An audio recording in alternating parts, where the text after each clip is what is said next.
আমি চৰ্চাত আলোচনা কৰি আছোঁ আজি বিহাৰত মুখ্যমন্ত্ৰী হিচাপে নীতিশ কুমাৰে শপত গ্ৰহণ কৰিলে আৰু তাত অসমৰ তিনিজন নেতাক একেলগে দেখা গ'ল প্ৰফুল্ল মহন্ত, তৰুণ গগৈ আৰু বদৰুদ্দিন আজমল। ই কিনা ইংগিত দিছে যে অদূৰ ভৱিষ্যতে 2016 এই তিনিটা শক্তি একত্ৰিত হ'ব পাৰে নেকি?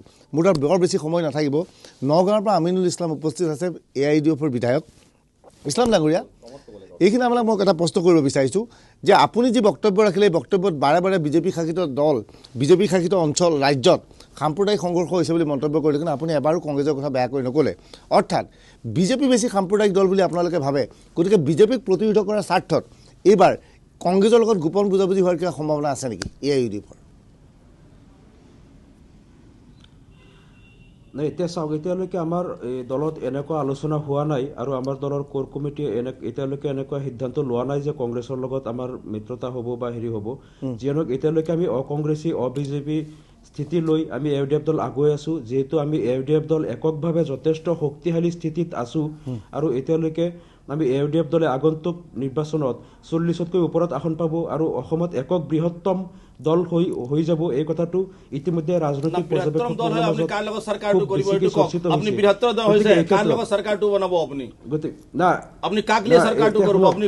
এতিয়া অসমক ভাল পোৱা না, এতিয়া শুনক, অসমক ভাল পোৱা, অসমৰ জনগণৰ মংগল চিন্তা কৰা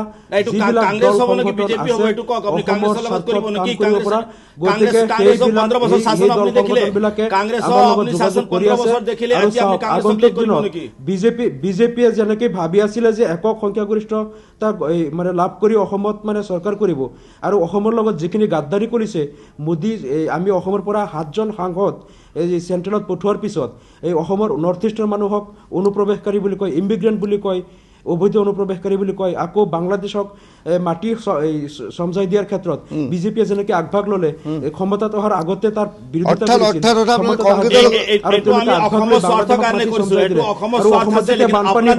অসমত যেতিয়া বানপানী হয় আৰু অসমৰ মানুহ যেতিয়া বিপদগ্ৰস্ত হয়, নৰেন্দ্ৰ মোদী এবাৰো আহিব নোৱাৰে। য'ত জম্মু কাশ্মীৰত 8 মাহত 8 বাৰ যাব পাৰে, অসমত এবাৰো খবৰ নলয়। অসমৰ বানপানীৰ কাৰণে চেণ্ট্ৰেলে কোনো পেকেজ ঘোষণা নকৰে। গতিকে অসমৰ লগত বাৰে বাৰে যিটো গাদ্দাৰী কৰিছে অসমবাসীয়ে বুজি পাইছে। আগন্তুক দিনত কিন্তু বিজেপিক ৰিজেক্ট কৰিব, এই ক্ষেত্ৰতো খাটাং।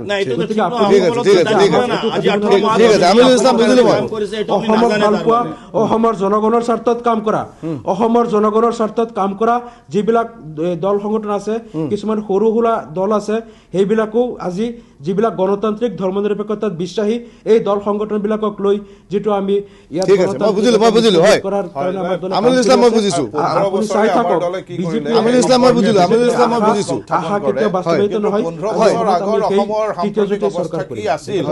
কৰ্মচাৰীয়ে দৰমহা পোৱা নাছিল, আনকি ৰাস্তা ঘাট বিলাকৰ কি অৱস্থা আছিল, নিত্য ব্যৱহাৰ্য সামগ্ৰীসমূহ সুলভ মূল্যৰ দোকানত উপলব্ধ সম্পূৰ্ণৰূপে স্তব্ধ হৈ গৈছে।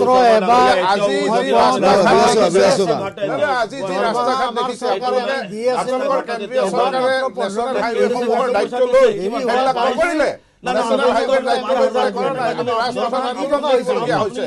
আৰু তাৰ উপৰিও এতিয়ালৈ যিমান বিশ্ববিদ্যালয়, মহাবিদ্যালয়, বিদ্যালয় এইবিলাকৰ প্ৰাদেশিকীকৰণ, চাকৰি বাকৰি, ব্যৱসায় বাণিজ্যত ইমান উন্নতি কৰিছে।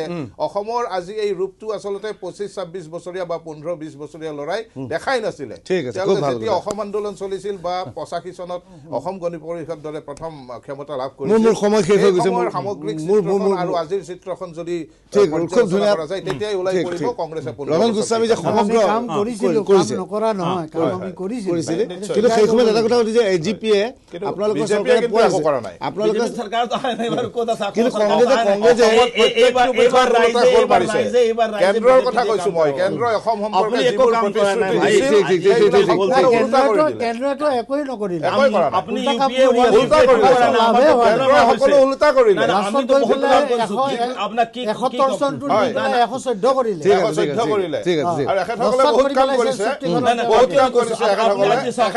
দালিৰ মূল্য 65 টকাৰ পৰা 200 টকা কৰিছে। দালিৰ মূল্য 65 টকাৰ পৰা 200 টকা কৰিছে। গতিকে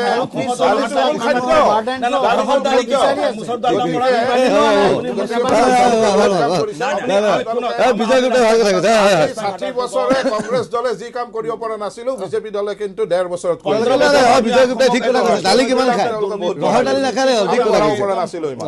ঠিক আছে ঠিক আছে মোৰ সময় শেষ হৈছে বিজয় গোটে ভাল কথা কৈছে দালি কিমানে খায় ৰহৰ দালি নাখালে হ'ল ৰহৰ দালি দাম বাঢ়িছে গতিকে মই আৰু অধিক সময় দিব নোৱাৰিম ৰণেন গোস্বামী মই আপোনাক সময় দিব নোৱাৰিম মই সমূহ অতিথিক ধন্যবাদ জনাইছোঁ চৰ্চাই অনুষ্ঠানৰ পৰা বিদায় লৈছোঁ শুভৰাত্ৰি